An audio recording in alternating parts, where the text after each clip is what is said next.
और खबरों में आगे बढ़ते हुए बात करते हैं राजधानी भोपाल की, जहां दतिया उपचुनाव पर कांग्रेस की हलचल अब तेज हो गई है। नाम फाइनल करने के लिए दिल्ली जीतू पटवारी पहुंचे हैं। आज उम्मीदवारों के नाम पर मुहर लग सकती है। तो राजेंद्र भारती परिवार चुनाव से पीछे हट गया है, तो अवधेश नायक और घनश्याम सिंह दौड़ में आगे है। आलाकमान से महत्वपूर्ण चर्चा की जाएगी, तो 13 जुलाई को नामांकन की आखिरी तारीख है। ऐसे में आज जो नाम है उस पर फाइनल मुहर लग सकती है। तो दतिया उपचुनाव पर कांग्रेस की हलचल अब तेज हो गई है। नाम फाइनल करने के लिए पीसीसी चीफ जीतू पटवारी दिल्ली पहुंच चुके हैं। तो आज उम्मीदवार के नाम पर मुहर लग सकती है। तो राजेंद्र भारती परिवार चुनाव से पीछे हट गया है, तो अवधेश नायक और घनश्याम सिंह दौड़ में अब आगे हैं। तो आलाकमान से अब महत्वपूर्ण चर्चा की जाएगी। बता दें कि 13 जुलाई नामांकन की आखिरी तारीख है। और चलिए इसी खबर पर ज्यादा जानकारी के लिए हमारे साथ सूरज शर्मा लाइव जुड़ गए हैं। सूरज, लगातार नाम पे चर्चा की जा रही है, कई नाम सामने आए, ऐसे में अब जीतू पटवारी खुद दिल्ली पहुंचे हैं, क्या कुछ चर्चा आज हो सकती है?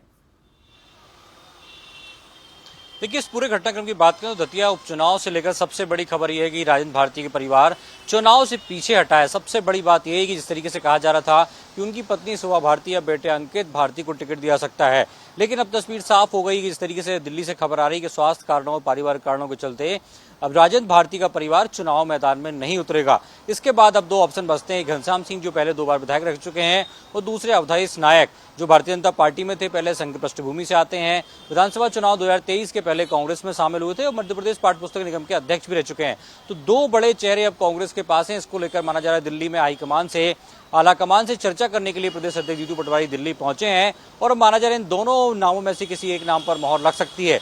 लेकिन बड़ी बात यही कि जिस विधायक रहते हुए राजेंद्र भारती ने लगातार बीजेपी के खिलाफ काम किया, और अभी जिस तरीके से हमने देखा एक घटनाक्रम के बाद जब उन्हें 3 साल की सजा हुई है, 2 साल की सजा हुई, इसके बाद से वो विधानसभा चुनाव लड़ने के लिए एलिजिबल नहीं है। शायद यही कारण है कि माना जा रहा था कि उनकी पत्नी या बच्चे बेटे में से कोई चुनाव लड़ सकता है, लेकिन अब परिवार पूरी तरीके से चुनाव से पीछे हटने की तैयारी में है। इसको लेकर अब देखना होगा कि दतिया के रण में घनश्याम और अवधेश नायक के बीच कौन प्रत्याशी हो सकता है। इसको लेकर दिल्ली आलाकमान से मिलने जीतू पटवारी पहुंचे। अब देखते हैं, देर शाम तक संभवतः माना जा रहा है कि उम्मीदवार के नाम की घोषणा भी हो जाएगी। पलक, बिल्कुल सूरज, अब देखना होगा कि क्या चर्चा होती है और किसके नाम पर मुहर लगती है। फिलहाल शुक्रिया आपका तमाम जानकारी के लिए। और